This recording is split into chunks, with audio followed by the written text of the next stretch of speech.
નમસ્કાર, સ્વાગત છે આપનું ગુજરાત ફર્સ્ટ ન્યૂઝમાં। હું છું આપની સાથે ભાવિકા। નજર કરીએ મહત્વપૂર્ણ સમાચારો પર તો ભારતીય જનતા પાર્ટી દ્વારા સમગ્ર દેશમાં કાર્યકર્તાઓના ઘડતર અને સંગઠનને વધુ મજબૂત બનાવવાના હેતુથી અભ્યાસ વર્ગો યોજવામાં આવી રહ્યા છે।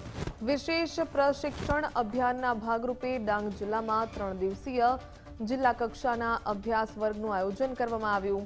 ભાજપના રાષ્ટ્રીય નેતૃત્વ અને વડાપ્રધાન નરેન્દ્રભાઈ મોદીના માર્ગદર્શન હેઠળ યોજાયેલા આ પ્રશિક્ષણ વર્ગમાં ડાંગ જિલ્લાના આશરે 55 જેટલા સિનિયર કાર્યકર્તાઓ જોડાયા, જેમને પ્રદેશ સંગઠનના રત્નાકરજી, ડોક્ટર પ્રશાંતભાઈ કોરાટ અને સાંસદ ધવલભાઈ પટેલ સહિતના પ્રદેશ કક્ષાના નિષ્ણાત વક્તાઓ દ્વારા કેન્દ્ર અને રાજ્ય સરકારની જન કલ્યાણકારી યોજનાઓ, સંગઠનાત્મક મજબૂતી, કાર્યકર્તા ઘડતર તેમજ રાષ્ટ્ર પ્રથમની ભાવના સાથે ઉત્કૃષ્ટ કાર્ય કરવા અંગે ગહન અને પ્રેરણાદાયી માર્ગદર્શન પૂરું પાડવામાં આવ્યું હતું।